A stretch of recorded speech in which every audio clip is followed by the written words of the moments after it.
मित्रों, आज मैं आपके सामने महाराणा प्रताप के हल्दी घाटी के संग्राम के संदर्भ में बात करना चाहता हूं। मित्रों, जब ये बात हो रही है तब तो मैं आपको बताऊं कि मैं क्या कहने वाला हूं आपसे। मैं ये कह रहा हूं कि ये राजपूतों के पारंपरिक सेना, मराठा लाइट इन्फेंट्री, भारतीय वायुसेना, ये हर एक के अलग अलग रणगर्जना है। तो इस रणगर्जना को मैं से ये कहूंगा, जैसे समझ लो कि वो भारत माता की कहूं तो आप हाथ उठा करके कहेंगे कि जय। ठीक है, ऐसे मैं कहूंगा ताकि आपका माइंडसेट थोड़ा सा बदल कर मेरे साथ वाले माइंडसेट से आ जाएंगे। क्या आप तैयार सर हैं? आप एकलिंग जी की, यानी पारंपरिक जो राजस्थानी लोगों का है वो है रणगर्जना है, वो एकलिंग जी। तो मैं कहूंगा बोलो एकलिंग जी की, उसके बाद आपको कहना जय है जय। ठीक है, शुरू करता हूं। बोलो एकलिंग जी की जय बोलो भारत माता की जय बोलो भारत माता की जय। मित्रों, अब ये जो आपके सामने स्क्रीन है और उसके साथ और भी कुछ स्क्रीन्स आ जाएंगे, तो उसके साथ मैं आपको ये बताने की कोशिश कर रहा हूं कि हल्दी घाटी को जो हम देखते हैं या पढ़ते हैं आजकल, उसमें क्या क्या बातें थी मिलिट्री कमांडर की दृष्टि से। आज के मिलिट्री कमांडर को ये काम दिया जाए कि भाई ये वॉर आपको खेलना है, तो आप कैसे करेंगे। तो इस दृश्य में कर रहा हूं, इसीलिए वो इतिहास में ये लिखा था, वो लिखा था, वो सब अभी मेरे सामने वो मान्यता जो है वो तो मैं मानता हूं, लेकिन बीच बीच में ऐसे पॉकेट्स है कि जहां कोई ऐसे खास इसका क्या बोलते हैं एविडेंस नहीं है।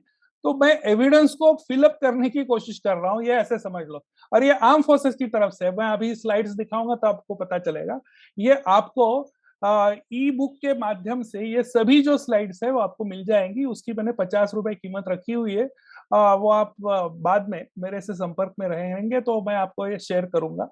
ठीक है, ऐसे भाग दो है, भाग एक में प्रिपरेशन है और भाग दो में एक्चुअल बैटल है। ठीक है, चलो मैं आपको यहाँ से अभी शुरुआत करते हैं। ये तो अपने अभी बात हो गई, ये तो स्लाइड्स है, आपको ये आप पढ़ सकते हैं। मैं ये एक बीच में ये जो कृपया ध्यान दे करके जो लिखा हुआ है ना ब्रिटिश उच्चारण, ये जो ब्रिटिश उच्चारण है ना, उसको मैं खत्म करना चाहता हूँ। अभी जैसे सिंह, इसको हम बोलते हैं हिंदी में सिंह और स्पेलिंग करते हैं SINGH, वो जी का क्या काम है भाई। और इसके कारण हिंदी बहुत सारे लोग सिंह सिंह कहना शुरू कर दिए, वो अपने आप हो गया। वैसे गैंजेस बोलते हैं, अरे गंगा बोलो ना, गैंजेस वो पुराने लोगों ने बोला, इसलिए हम थोड़े वो उनकी बात मानेंगे। ऐसे ही मैंने बहुत सारी जगह है ये ऐसा प्रयास किया है कि वो मैं स्पेलिंग जैसे इंग्लिश में, वैसे मेरा मराठी और हिंदी में, हिंदी के सिवा मराठी और इंग्लिश में भी ये प्रेजेंटेशन है, तो वहां आपको वो दिखाई देगा। तो खैर, ये मेरा एक प्रयास है, आशा है कि आप सबको ये अच्छा लगेगा। और ये मैं 3 फोर्सेस का मैंने यहाँ दिया हुआ है, हम आर्म फोर्सेस के जो है तीनों सेना के वो हम काम कर रहे हैं। अब ये आप पढ़िए, वो उसमें मैं ज्यादा जाना नहीं चाहता, ये सब स्लाइड्स है। बहुत सारे लोगों को ये पता नहीं कि एग्जैक्टली ये हल्दी घाटी है कहाँ और वो मेवाड़ का राज्य कहाँ है। तो ये अपने भारत देश का जो मानव चिन्ह है, मानव चित्र है, उसमें आप राजस्थान के इसमें नहीं जाएंगे तो दो नीले रंग का जो है ना, वो है आजकल का मेवाड़।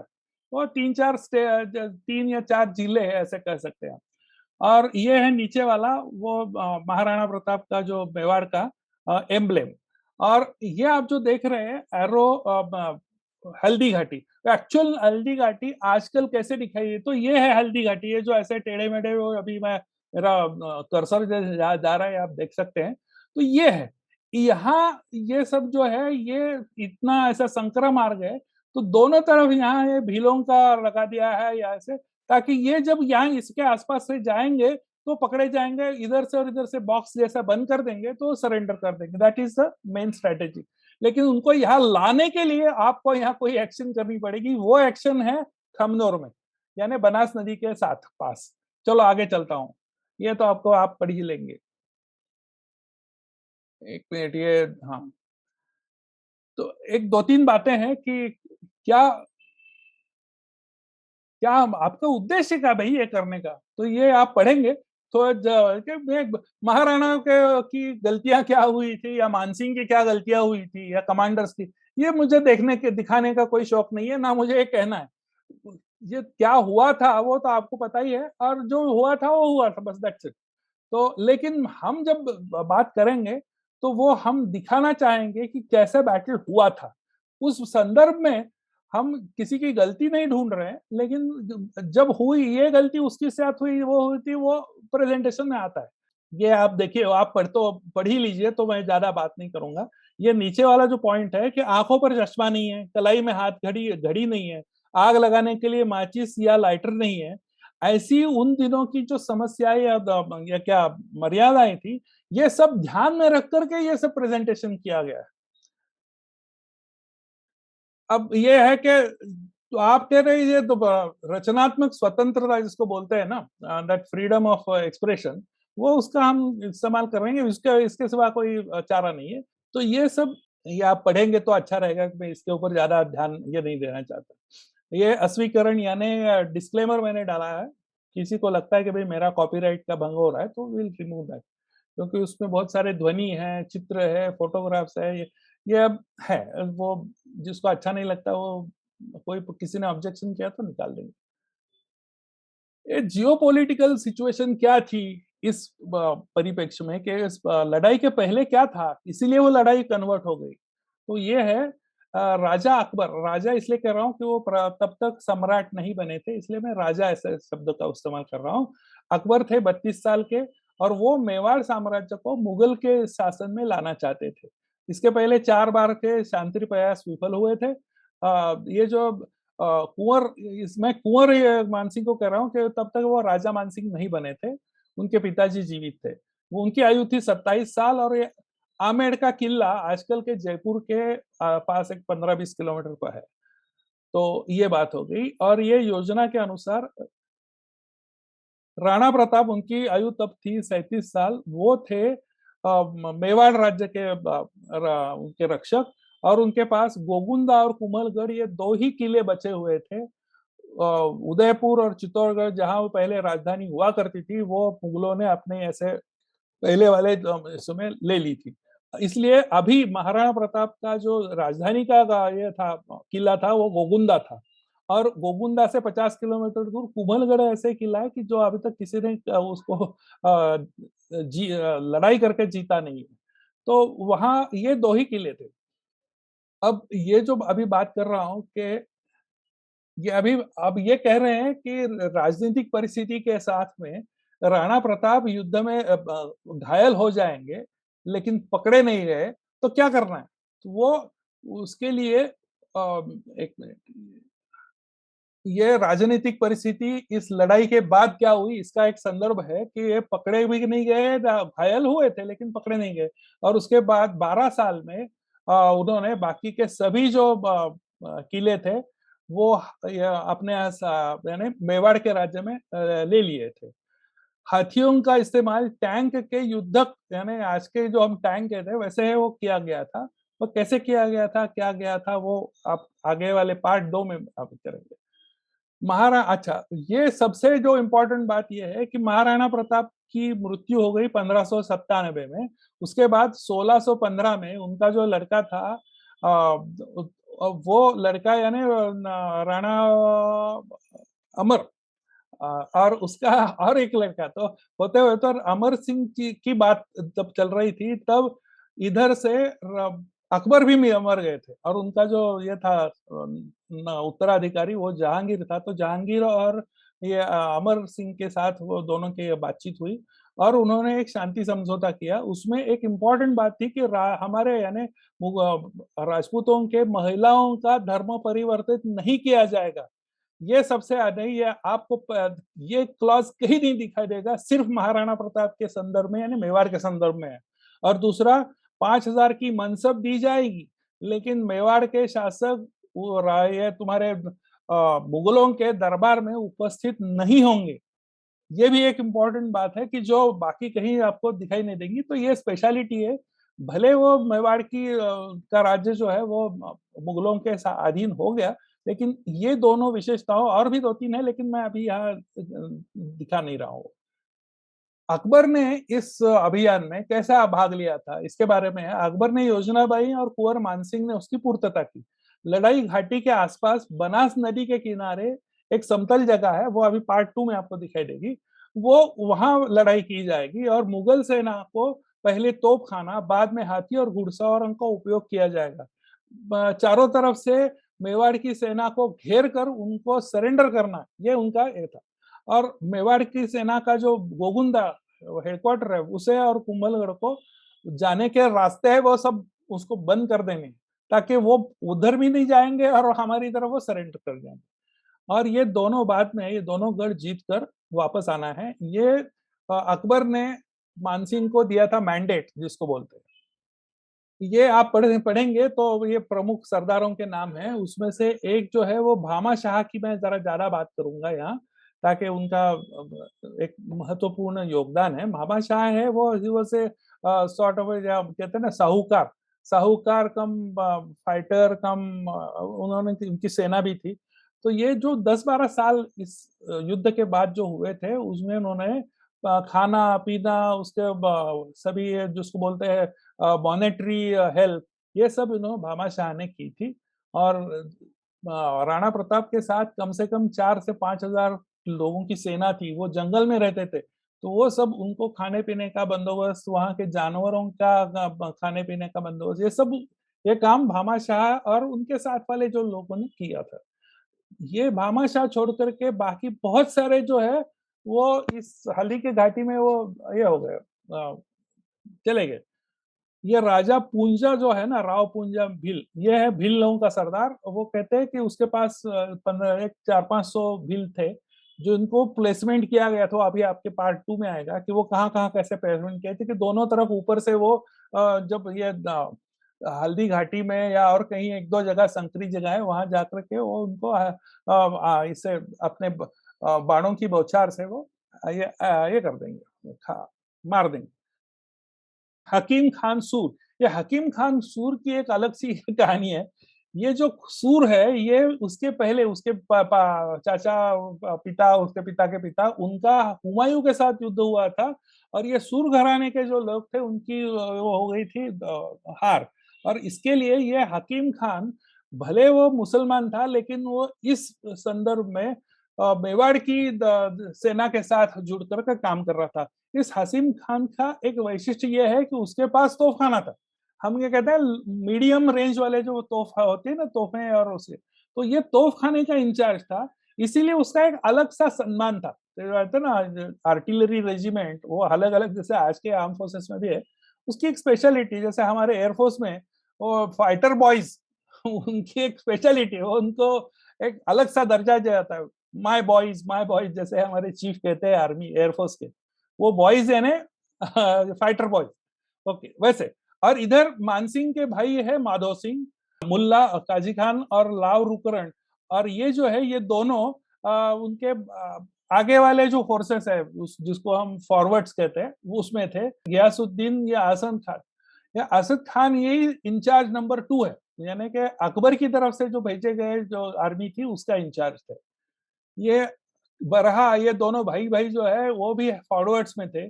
जगन्नाथ कछुआ, ये कछुआ यानी मानसिंह की तरफ से एक बड़े, एक माने जा रहे एक सरदार थे, जिनको मेरे ख्याल से वो बाद के उनका नाम नहीं, इसीलिए शायद वो नहीं।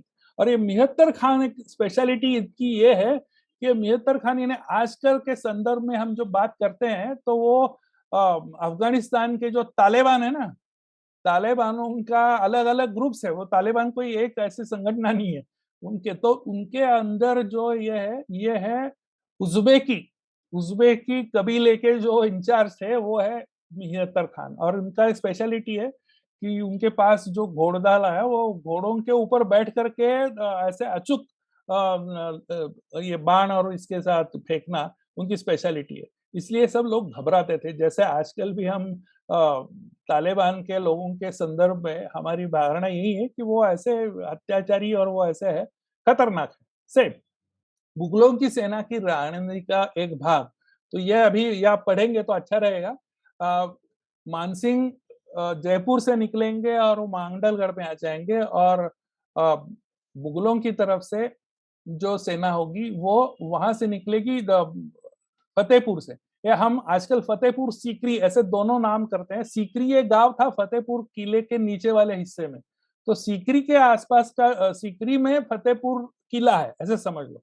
तो वो फतेहपुर से राजधानी थी अकबर की उन दिनों की। तो वहां से निकले, और जब निकलते हैं वैसे तब कोई इतने ज्यादा नहीं होती, लेकिन बीच बीच में लोग मिलते रहते हैं, ये सरदार आ गए, वो सरदार आ गए, ऐसे करते करते वो मांडलगढ़ पहुंचे। तो मैं यह कुछ जो लिखा है ना, ये तो पढ़ना मेरा काम नहीं है, आप मेरी पुस्तक पढ़ेंगे ले लेंगे तो उसमें पता चला। जैसे वो मुगलों की एक राजनीति थी, तो से वो मेवाड़ वालों की, यानी राणा प्रताप की क्या थी। राणा प्रताप क्या बनास नदी, जैसे वो कह रहे थे कि बनास नदी के पास ही वो युद्ध होना चाहिए, वैसे ये भी कहते, क्योंकि ये बनास नदी का एक साइड का जो भाग है वो मुगलों के लिए हाथ में है, और एक साइड है वो मेवाड़ वालों के। तो वो वहां जहां वो सरहद है, वो सरहद के ऊपर ही तुम युद्ध करना हमारे लिए ठीक रहेगा, ये उनका। और गोगुंदा किले को जाने वाला जो रास्ता था वो भी यहाँ से ही था, इसीलिए यहाँ इसी रास्ते के पहले ही उसको मार दिया जाए तो आएंगे कैसे। और ये जो जाने वाला रास्ता था वो हल्दी घाटी के संकरी मार्ग से जाना, यानी आप ये कह सकते हैं कि गोगुंदा एक जगह है, एक जगह है हल्दी घाटी का वो संकरा मार्ग, और उसके परी तरफ वो है खमनोर का वो जो है एरिया, जहाँ वो बैटल एक्चुअल होने वाला है। ये उनका एक जो उद्देश्य था कि वो मानसिंह को हरा करके मुगलों की सत्ताओं का एक जो सपना है कि मेवाड़ वालों को मुगलों के इसमें जमा कर देना है, उस सपने को पूरा चूर चूर कर देना, ये उनका उद्देश्य। ये युद्ध के परिणाम देख करके हाथियों को कब डाला जाए, क्या कैसे किया जाए, हाथियों का युद्ध निरीक्षण करेंगे, और हल्का रेत, ध्वजपाल, हथियारों से पहुंचाने वाले दस्तों की, ये सभी हेल्पर्स है, जिसको हम अलग अलग इसमें कहते हैं ना, दीज आर सपोर्टिंग स्टाफ। ये इनके बिना काम वो युद्ध नहीं हो सकता। तो वो कैसे खड़े रहेंगे, वो कहाँ रहेंगे, क्या उनका क्या काम होगा, ये सब बताया गया है, और इसकी इंस्ट्रक्शंस भी दी गई है। और मानसिंह या उसके सरदारों को बंदी बनाना और उनको पकड़ करके अपनी शर्तों को मनवाना, ये उनका एक महत्वपूर्ण उद्देश्य है। ये तो आपको पता ही है कि मेवाड़ अकेला राज्य था। तो और ये 1572 में बहुत सारे बुजुर्ग सरदार थे, उन्होंने राणा प्रताप को राजा बनाया था, क्योंकि उसके पिताजी ने उसके और भी एक कोई रानी थी, उसके लड़के का वहां कर दिया था कि भाई ये बनेगा, लेकिन वो बाकी सरदारों को अच्छा नहीं लगा, इसलिए उन्होंने महाराणा को 1572 में राजकुमार को राजा बना दिया। तो एक तरह से कुछ ये जो बुजुर्ग सरदार है, उनका कुछ प्रेशर ग्रुप जैसे बोलते हैं ना हम, सीनियर्स का, वो भी राणा प्रताप के ऊपर एक काम करता है। वो हमेशा पूछे भाई ये ऐसे बात हुई, क्या करें।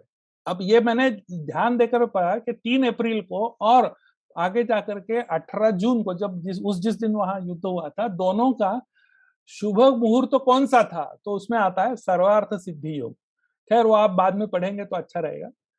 तो जैसे अभी हम यहाँ से समझ ले कि महाराणा सॉरी मानसिंह अपने 3000 सेनाओं के साथ, घोड़े, हाथी, और उनके साथ और भी कुछ तोफखाने, और उनके साथ तलवारें, उसका सेपरेट सा स्टॉक, उसके साथ खाने पीने की लेकर जाने वाले हाथी, उसके साथ जो जानवर है उन जानवरों का चारा, जानवरों को पानी पीने के लिए उसकी व्यवस्था, ये सब साथ में लेकर के ऐसे ऐसे आगे आगे निकल रहे हैं। तो ये मैं आपको थोड़ा सा, हाँ, ये सब एक सिंबॉलिक दिखा रहा हूँ। ये ये एक सिंबॉलिक है, देखो ये निकले हुए हैं, और ये बहुत सारे हाथी भी आगे आगे जा रहे हैं, ये लोगों को आप ध्यान में मत दो। तो ये जयपुर से निकले और टोंक के पास आए। टोंक ये 100 किलोमीटर दूरी के ऊपर ये है। अब आप देखेंगे ये जो मैंने रास्ता चुना है, ये जो है ये गूगल वालों का नहीं, ये मेरा है। ये गूगल वाले या आजकल आप जाना चाहेंगे तो ऐसे अलग अलग रास्ते पे जाएंगे।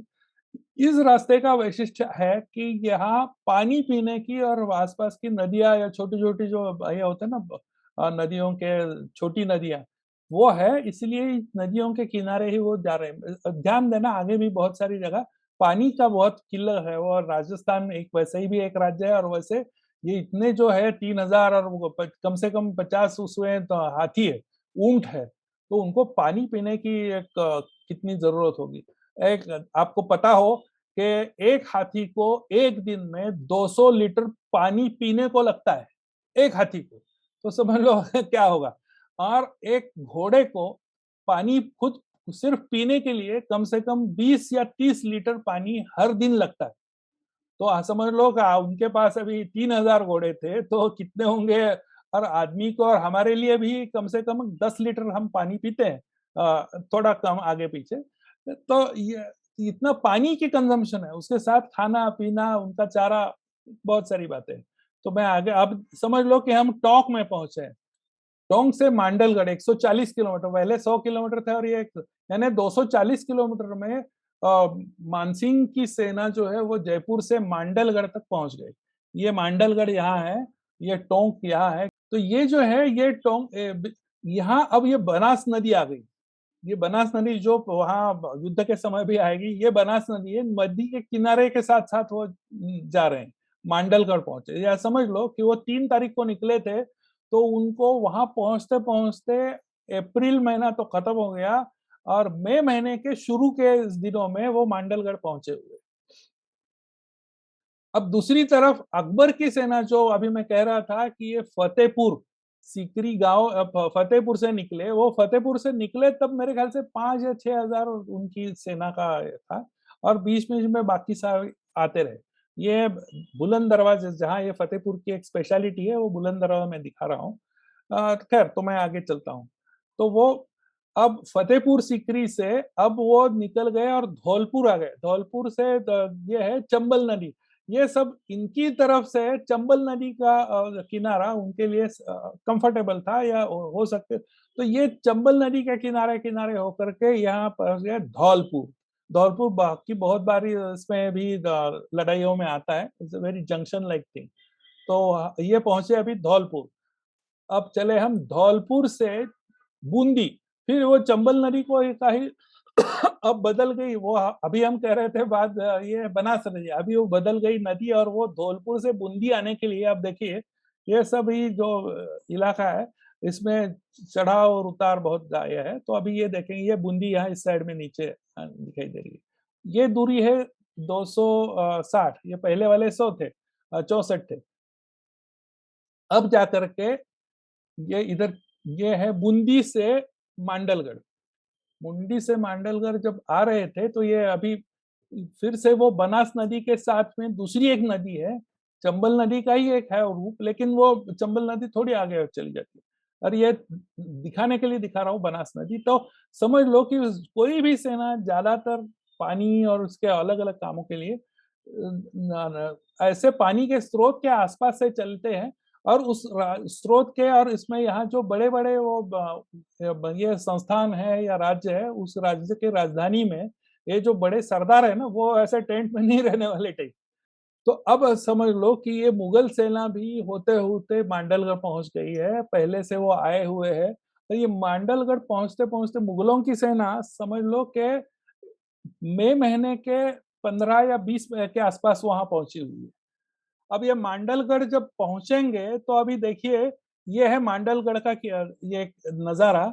और ये गढ़ में खड़े होने के बाद आप देख सकते हैं कितनी दूरी तक आप देख सकते हो। वो गढ़ इसलिए बनाए गए हैं कि वो 360 डिग्रीज में आप कहाँ कहाँ कौन सी ट्रूप मूवमेंट हो रही है, क्या, इसका सभी अंदाजा आपको आ जाएगा। तो ये Mandalgarh it's a very huge fort, आजकल भी वो वैसे ही दिखाई देता है। ये जो आप दिखा रहे हो, ये है एरिया उसका। और ये जब आप वहां जाएंगे तो आपको और पता चलेगा। खैर, मैं वहां से अभी मांडलगढ़ से हम निकलते हैं खमनोर की तरफ। अब ये 162 किलोमीटर ये मांडलगढ़ इस साइड में है। और ऐसे ऐसे ऐसे अब फिर से देखिए, ये जो नदी है ना, ये हम सब नदी नदी के साथ में ही जा रहे हैं और ज्यादा क्रॉस नहीं करेंगे। और ये भी एक देखना है कि एलिवेशन कितना है। आप ऊपर नीचे ऐसा नहीं कर सकते ज्यादा से। ये है, ये मेरे ख्याल से ये एक 400 मीटर के हाइट पर हम वहां हैं मांडलगढ़ में। और होते होते होते ये जो है यहाँ भी ये रफली 450 के आसपास हाइट है समुद्र तल से। तो ये हम यहाँ पहुंचे। ये आपको पता हो कि वो नाथ द्वार करके, जहाँ अभी कृष्ण का एक बड़ा मंदिर है, उस नाथ द्वार से एक 12-15 किलोमीटर की दूरी पर ये एक जगह है। ये इसको बोलते हैं मोलेला। ये अभी हम आगे चलेंगे। ये मोलेला जो जगह है, एक साइड में आप पीछे से देखेंगे तो ये नदी है बनास, ये जो मैं अभी दिखा रहा मेरा कर्सर, यहाँ है ये मोलेला की एक पहाड़ी। इस पहाड़ी का ये वैशिष्ट है कि यहाँ से आप दूर दूर तक की ये देख सकते हैं कि क्या क्या है। तो ये एक ऑब्जर्वेशन पोस्ट, जैसे प्रेक्षण चौकी जिसको बोलते हैं ना, ऑब्जर्वेशन पोस्ट है, यहाँ बनाई गई है। और जो बड़े बड़े वाले सरदार है वो यहाँ इस साइड में रहते हैं, और बाकी वाले उपकरण, शस्त्रागार, बंदूकें, गोला बारूद, वरिष्ठ सरदारों के जो नीचे काम करने वाले उनके तंबू, ये सब इस साइड में ऐसे किए गए कि उधर से लोगों को पता न चले कि क्या है। तो ये मुगल सेना 10 जून के आसपास ये यहाँ आकर के रुक गई है, ठीक है, इसके पीछे वाले में। ये है बनास नदी और ये ऑब्जर्वेशन पोस्ट। ये फिर से मैं अभी आपको, ये है बनास नदी और ये है यहाँ इस राज्य की इस साइड में है, वो है मुगलों की सेना। सॉरी, ये सीमा मेवाड़ और मुगलों के, मेवाड़ का इस साइड में है, मुगल इस साइड में है। यही वो जो टीला भी बता रहा था मैं मोलेला का, वो ये है। अब और जरा ऊपर से देखने से आपको ठीक ढंग से और पता चलेगा, क्योंकि यहाँ ये सब, ये जो ट्रूप्स है ना, वो कॉम्पोजिशन होती है। जैसे आप देखेंगे एयरक्राफ्ट से खड़े रहते हैं, उसके बाद वो टैक्सी करके एक जगह लेके जा जाता है और वहां से वो निकलते हैं। तो ये जो फॉर्मेशन का जो एक पोर्शन है, जिससे ही वो आप आगे जाकर युद्ध कर सकेंगे, तो इसका फॉर्मेशन यहाँ इस साइड में हुआ है। ये जो है ना, ये आगे वाला पोर्शन, तो पीछे से आगे जाकर के फॉर्म अप हो जाएंगे और फिर बाद में ये बनास नदी को ये करके आगे चले जाएंगे। अब ध्यान रहे कि अभी बनास नदी में पानी का ये नहीं है, वो एक सिंबॉलिक चित्र है, लेकिन ये यहाँ पानी है, कम है लेकिन है। दूसरी बात यह है कि जून का महीना है और जून के महीने में प्री मानसून शावर्स जिसको बोलते हैं ना, वो आती रहती है। तो ये जो है 10 तारीख से ये सभी ट्रूप्स आकर के यहाँ खड़ी है, तो कहते भाई अभी चलो ना, अभी रुके किस लिए है। तो चलो चलो ऐसे वाले, वो जो बड़े बड़े सरदार हैं उनके इसमें बीच में आपस में चर्चा हो रही है और वो कह रहे हैं कि अभी नहीं चलेंगे, और एक बार बारिश शुरू हो जाएगी, ये प्री मानसून शावर्स, तो वहां से निकलना बड़ा मुश्किल हो जाएगा और हमारी तोपें यहाँ से जाना बड़ा मुश्किल हो, एक तो वैसे ही है प्रॉब्लम है, कीचड़ भी होगा और आगे जाकर के हम फंस जाएंगे वो हल्दी घाटी में।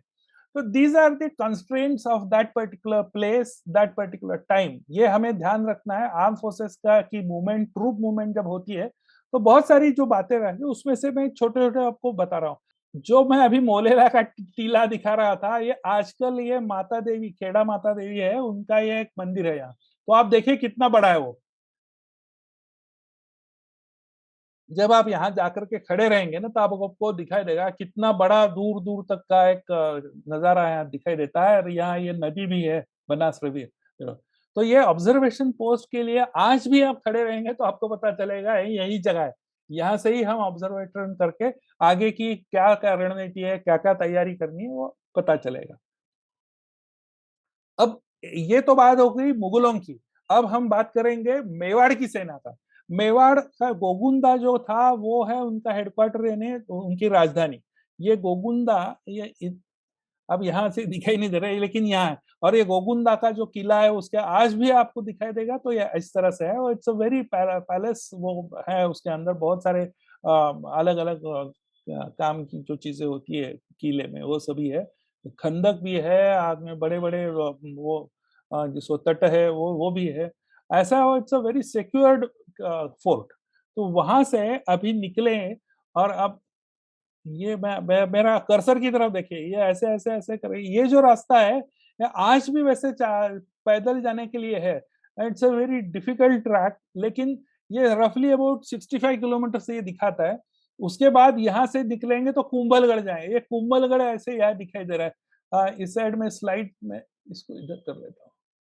ये देखिए अभी ये कुंभलगढ़ दिखाई दे रहा है। ये कुंभलगढ़ की ये विशेषता, ये जो इसकी तटबंदी है ना, ये चीन की जो जैसे दीवार है वैसे ही ये दीवार है, ऐसे इसकी तुलना की जाती है। और ये थर्ड लॉन्गेस्ट इसकी दीवार और तटबंदी है, और इसीलिए बहुत पहचान वाला और ये मान्यता प्राप्त है। ऐसा इसको किसी ने उसको लड़ाई करके जीता नहीं। अब हम चलते हैं। अब बात ये हो गई थी कि गोकुंदा में बहुत सारे कम जो बूढ़े थे या जिसको ज्यादा ये नहीं होता था, और कुछ मिनिमम जिसको कहते हैं ट्रूप्स वहां रखे गए थे गोगुंदा में, और बाकी सभी वो गए थे कुंभलगढ़ में। तो गोगुंदा से एक ट्रूप का पोर्शन जो है वो अभी आप देखिए, ये गोगुंदा है, यहाँ से ये गोगुंदा है, यहाँ से निकले निकले निकले निकले और यहाँ लोसिंग करके एक जगह है, ऐसे करके यहाँ खामनौर पहुंचे। ये डिस्टेंस है 48-49, यानी 50 किलोमीटर समझ लो। ये भी ऐसे ही रास्ता है संकरी। और ये जो हम बात करते हैं, ये हरा वाला, यही है वो हल्दी घाटी, ये आपको दिखाई दे रहा है। तो जब आपको वहां से निकलेंगे तो हल्दी घाटी में पहुंचेंगे, और हल्दी घाटी में भी महाराणा ने अपने वो भीलों को और बाकी वाले सैनिकों को यह तैयार रखा था कि ये बाई चांस ये जब आएंगे तो यहाँ मार खा जाएंगे और वहां से उसको हम भगा देंगे वैसे वापस। तो एक पोर्शन जो है ट्रूप्स का वो इस रास्ते से खमनोर पहुंचा। अभी जो इम्पोर्टेंट था, जो पैसे थे, बहुत बूढ़े लोग थे, बाकी वाले जो those who are not connected with actual battle, वो उनको उन्होंने गोगुंदा से कुंभलगढ़ दे दिया।